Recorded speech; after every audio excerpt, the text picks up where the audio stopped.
Hey everybody, producer Tom Barnes in the South Deering community area for the love of Chicago. And I say South Deering community area because there are 77 official community areas of Chicago. Within those community areas, however, you have neighborhoods. Vets Park is one of the neighborhoods in the South Deering neighborhood.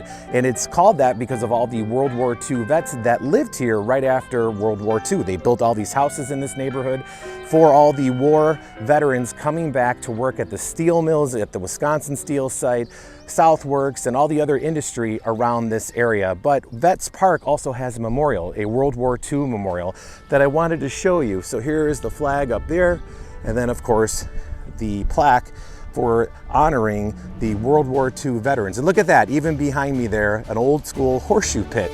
Saw one of those in Edison Park earlier. But is there a North Deering to the South Deering? Peter Alter from the Chicago History Museum explains. So Deering Harvester was a farm implement manufacturer that eventually combined with McCormick Harvester, which eventually became International and Navistar. So they had steel mills down there in South Deering to make the steel for like tractors. So that's where South Deering comes from. So here in Vets Park in the South Deering community area, this is one of the neighborhoods, but where is South Deering? It's way down southeast side. Historically, through much of the 1900s, the 20th century, it was a heavy industrial area. And of course, unfortunately, a lot of that industry went away by the 1970s and 1980s. Wisconsin Steel Works, which was part of that International Harvester conglomerate, was probably the most well-known. All right, on the north end of the South Deering neighborhood, you got these canals that run through 95th Street, these canals used by the steel mills from back in the day. Look at the beautiful water nowadays, though. I mean, it is just stunningly beautiful with a backdrop of the Skyway, some bridges. I mean, this area of the city made famous by a little movie you might remember called The Blues Brothers. Yeah, that was this area of the city. Here we are in South Deering, but something else that made this area famous well before Anthony Bourdain did was Calumet Fisheries, right here on 95th in the shadows of the Skyway. And if you look across the way there, you see something about an orphan, two orphans in fact, and a mission from God. Chicago has so much history, specifically here on the south side. Peter explains. And there was a whole advocacy, the Wisconsin Steel Save Our Jobs Committee, which actually did sue the company and did win. So it's a point of industry, it's a point of activism, and people are also trying to revision what South Deering could be in the 21st century. With all this history happening in the South Deering neighborhood, what's next? Well, there's been a lot of revisions over the years, sometimes bringing back the mills, sometimes tourism. You know, it is very close, as we've talked about, other places with, you know, marshes and lakes and wildlife.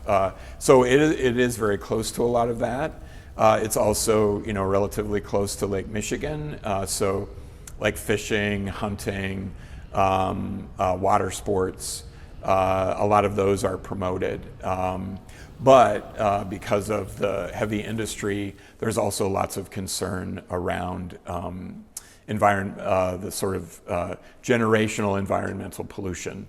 Now, just like any other Chicago community area, this is made up of several neighborhoods. You have Vets Park, you have the Trumbull Park housing complex, you have Jeffrey Manor, you have Irondale, where this whole thing kind of started, and then you also have Slag Valley. What is Slag Valley? Slag Valley, you know, goes back at least to the early 1900s. Today it's known as Slag, but it's the neighborhood is known as Slag within South Deering. And you said it's a neighborhood within South Deering. Right. Is it a neighborhood that people live in, or is it? It is, yeah. It's a neighborhood that people live in, yeah. So, you know, if you go back 100 years, there were a lot of immigrants and their children from Southern and Eastern Europe, also Northern and Western Europe. But then by the 20s and 30s, Mexican Americans and Mexican immigrants start to move in.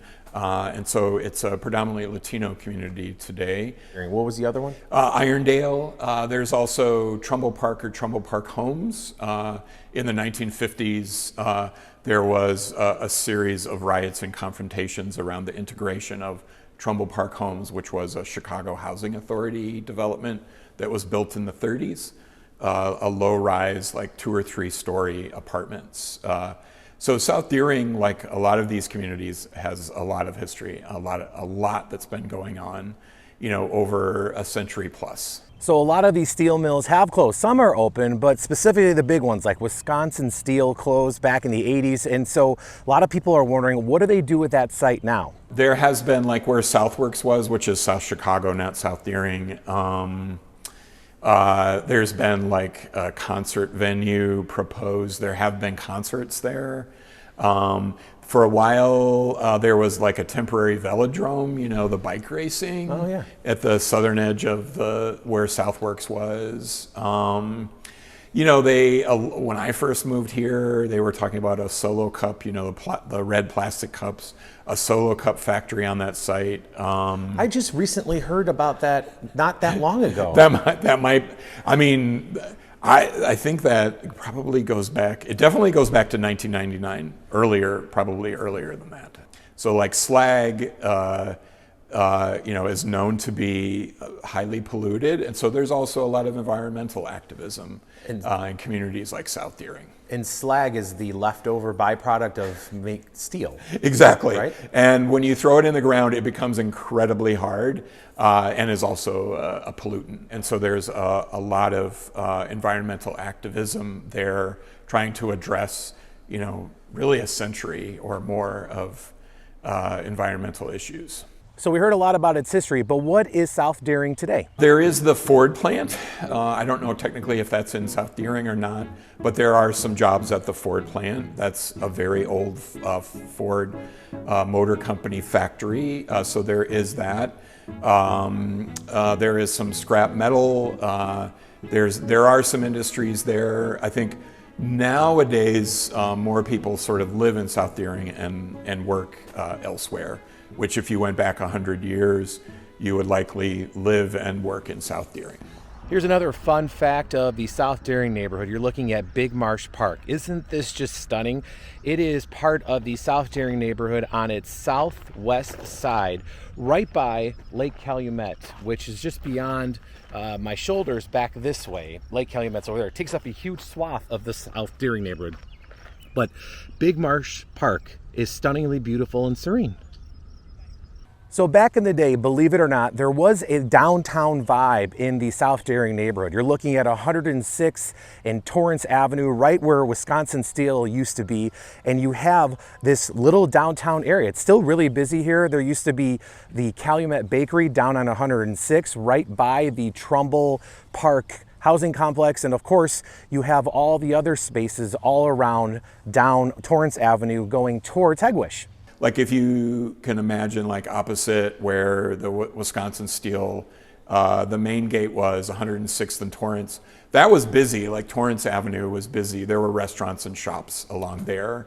But like the shopping district, bigger shopping district would be like South Chicago, which was not very far away. Peter, do you have any other fun facts about the South Deering neighborhood? It's seen a lot of history. I think folks there, we talk a lot about resilience today. I think historically folks in South Deering are very, very resilient.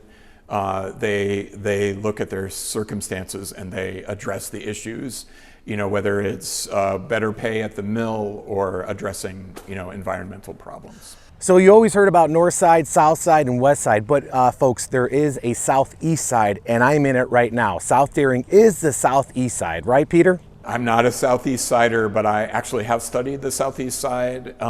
What's interesting about the name Southeast Side is that it is much older than, say, Northwest Side, Southwest Side. Southeast Side, like that name, goes back to the early 1900s. Like I've read documents in the Serbian language for immigrants who lived there, wow. And they were transliterating the word Southeast Side into Serbian in like 1915, 1920. Why people have lots of theories. It is very removed from the city, I should say, it is very removed from downtown.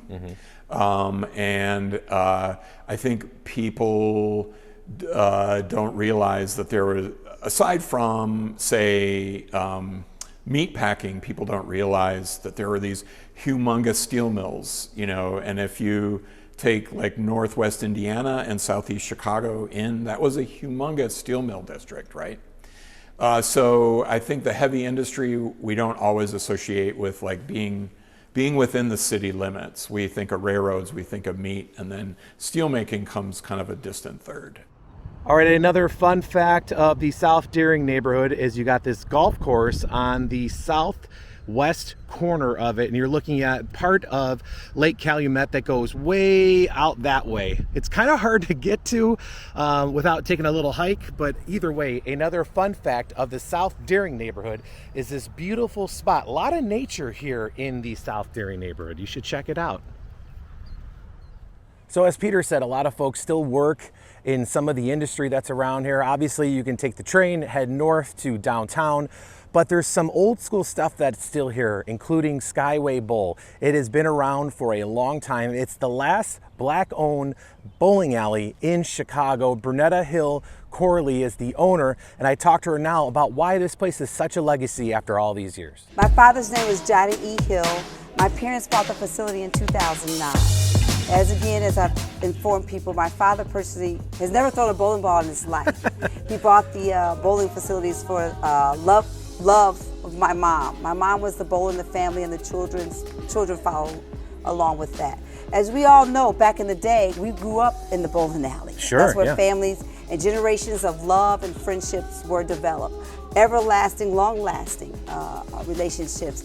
And so my father invested in Skyway Bowl. And Skyway Bowl is a community pillar. It's been here for over 70 years. And I would say people that have come here, some of them have been here for since the 50s, and they've grown up here at Skyway Bowl. So as the pandemic hit this country, as you know, it was a hard hit on all small businesses. But in this particular business, our strongest revenue string is our leg bowl competition bowl. That's 33, 35 weeks in the season, fall and winter business. Pandemic came along, and the governor indicated that all businesses across the state of Illinois had to shut down. It was mandated that we shut down. And yes, the proprietorship, we took the governor to court. Although we won the suit, we didn't win any money or funds to assist us once we opened back up. We were given the right to open back up, and bowling was found to be the least sport that someone could contact COVID. Where I operated the facility for 2 years with no funds, no customers. So therefore I had no choice but to partake in the EIDL loan. Right. And that created an extreme hardship over those 2 years, because they expected for us to start paying it back in less than 5 years. Losing over half of my business from 30 legs down to 10 legs. People have passed away. People develop a fear and not wanting to come out because the pandemic still was not at a point where they felt safe to come out. Skyway Bowl has been part of this area since the 50s here in the Jeffrey Manor neighborhood within the South Deering community area. Brunetta, why is this so important to this area? Communities strive when you continue, or thrive when you continue to support the businesses within your communities.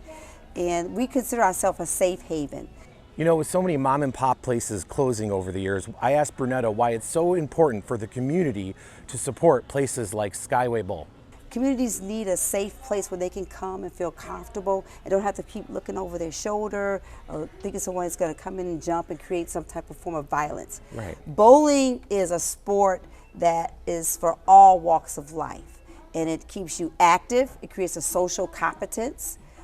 Children, it helped them in school with math skills, and it's a dynamic of bowling. So the friendships that can be developed here, and like I said, you feel safe when you come here. And that's what we want. We want to keep that vibe going within our community. Brunetta's father bought the bowling alley back in 2009, and she tells us a little bit about that family legacy now. My father's corporation was called the Six Grands Corp. Yeah. The apple of the eye of any grandparent are their grandchildren. Sure. So he had 6 grandkids, so he named the corporation after them. My mother and father, their grandkids were their apple. Absolutely, and you have that beautiful bar that you guys renovated at some point after you purchased it because it was closed and boarded up. And then you have the grill, and you just have all these little knickknacks of things of yesteryear that people love. Now, there's a real fun fact inside Skyway Bowl. They have the original pin setters from the 50s when this place was running. Take a look at this. They're still there, and she tells us all about how they keep them running to this day. Those are the original pin setters that have been here since this facility has been here. Really? Yes, they are. They have some age on them. So basically, pretty much now, we just want to make sure we continue to maintain them. That's because most of the mechanics, they're deceased. They're gone. So it's very difficult to find a mechanic that can help maintain the facility. They're far and few in between. For folks that have never been here before, Chicago and worldwide, what is Brunetta's message about Skyway Bowl to all of you? Community Love members. each other again. Right. It's nothing like, and we have family gatherings, we do class reunions, we do family reunions, we do birthday parties. We even did our first bowling wedding reception. I mean, that was awesome, off the chain. But you'll be surprised at the generations of love that has come through the facility, and those that are redeveloping now. And we need that love back in our communities. For people who want to know more about Skyway Bowl, your hours, you have a website people can go to? Yes, there's a website called SkywayBowlChicago.com. You'll find all of our links and social media links on that page, SkywayBowlChicago.com. And Brunetta, I mean, the photos of your father and your mother and your family are everywhere. This is truly a family business. Those were your father's wishes after his time was up here on this world, but on to the next. He wanted you to continue the legacy of Skyway Bowl, and you're doing just that. Yes, and that's the vision, is to keep it going, Dad. And I feel my father here every day. His spirit is here every day. I mean, I can see him, but I can feel him every day. So I know that I'm doing the right thing by what he requested at his time to go on to the heavenly gates. All right, that is for Love of Chicago here at Skyway Bowling. My name is Tom Barnes, and you can email me at thomas.barnas@cbs.com if you have a suggestion for a neighborhood or a neighborhood spot quite like this. Thanks for watching, everybody. All right, so a quick update on this story. Last day of operations for Skyway Lanes will be April 26th. Tragically, Brunetta suffered a brain aneurysm, and that has just put too much strain on this family to continue operations of Skyway Lanes. So April 26th, the last day you can bowl. So go out there between now and then and show your support for this legacy of a bowling alley there in the South Deering Jeffrey Manor neighborhood.